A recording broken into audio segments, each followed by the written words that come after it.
Assalamualaikum.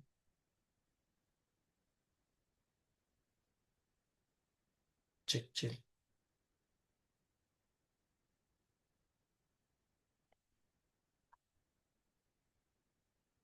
cek,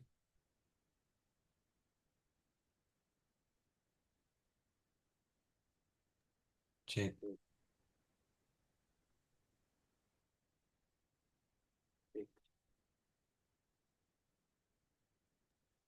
cek.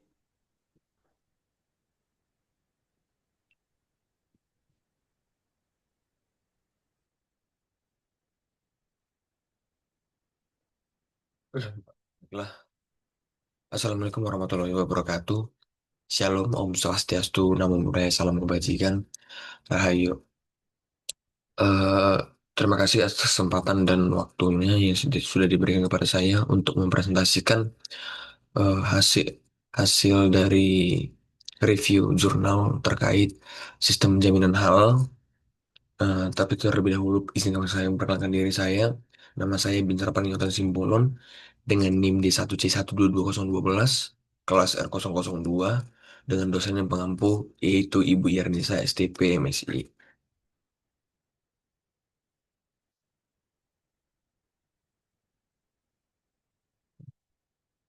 Judul yang saya Adapun judul yang saya bawakan terhadap jurnal yang saya bawakan adalah dengan penerapan sistem jaminan produk halal pada UMKM produsen kecap. Nah, penerapan sistem jaminan halal ini berdampingan dengan produk UMKM yang menerapkan sistem jaminan produk halal yang sesuai dengan Undang-Undang Nomor 34 Tahun 2014.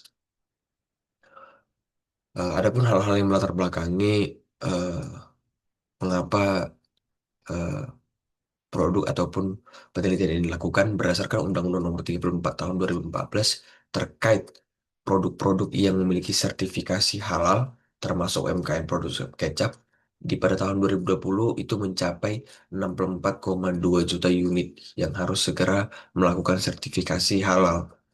Jadi eh, UMKM yang ada di Bogor juga mengalami kesulitan dalam penerapan sistem penjamin produk halal sehingga memerlukan pendampingan.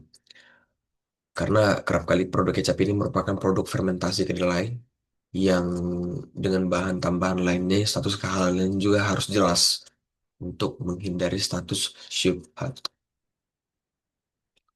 Adapun eh, metode yang dilakukan untuk pendampingan penerapan SCPH, sistem jaminan produk halal, yaitu adalah dengan pertama wawancara dan observasi.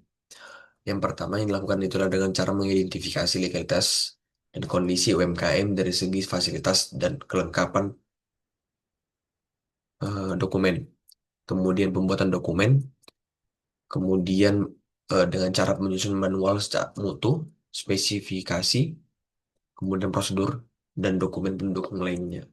Kemudian GAP analisis, menganalisis kesenjangan antara kondisi UMKM dengan persyaratan sistem jaminan produk halal dan penerapan serta proses bagaimana sertifikasi ataupun prosedur pendaftaran, menerapkan sistem jaminan produk halal dan mendaftarkan sertifikasi ke BPJPH. Adapun aspek legalitas dan GAP analisis pada UMKM XYZ ini adalah yang pertama yaitu memiliki izin PIRT. Eh, Bisa saudara lihat bagaimana nomor serinya berlaku hingga tahun 2022 belum memiliki izin usaha atau NIB. Kemudian yang ketiga adalah pembuatan NIB ini melakukan OSS BPKMB untuk persyaratan pendaftaran sertifikasi halal. Kemudian hasil GAP analisis semua komponen persyaratan sertifikasi eh, analisis halal ini belum terpenuhi karena komitmen dan tanggung jawab. Yang kedua yang bahan, proses produk halal, produk, dan pemantauan serta evaluasi. Adapun penerapan sistem jaminan halal produk halal yang dilakukan di UMKM produsen kecap ini yaitu komitmen dan tanggung jawab. Hal ini perlu dilakukan dari UMKM kecap. Mengapa? Karena pembuatan kebijakan halal ini perlu disosialisasikan ke seluruh pegawai.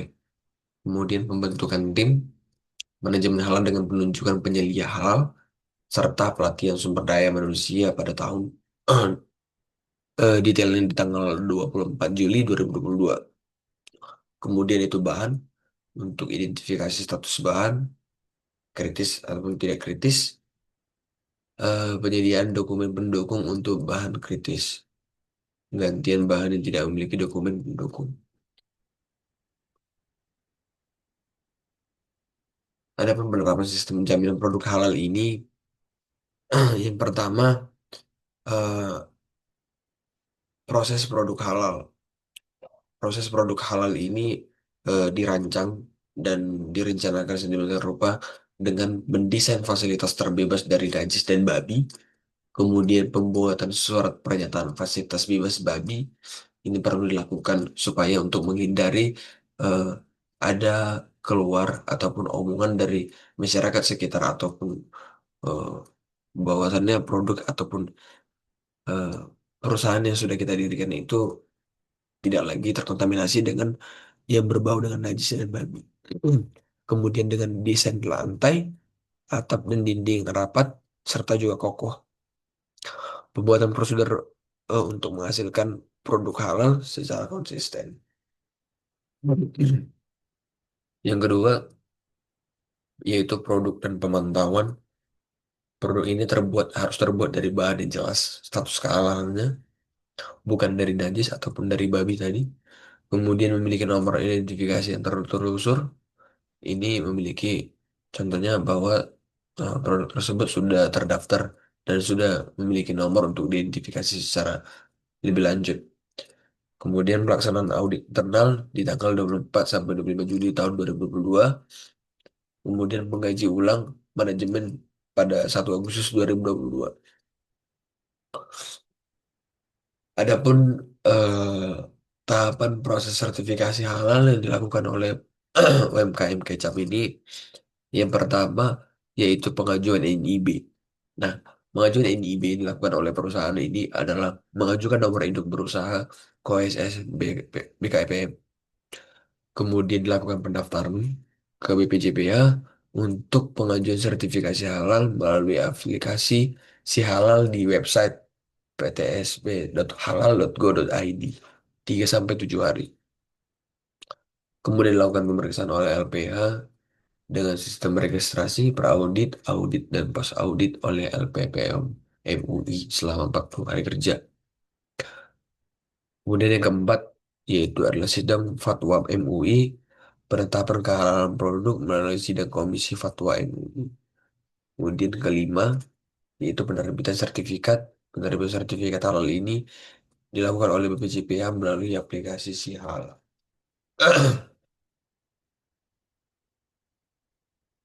Simpulan, adapun kesimpulan dan saran yang tertera ataupun sudah ada di dalam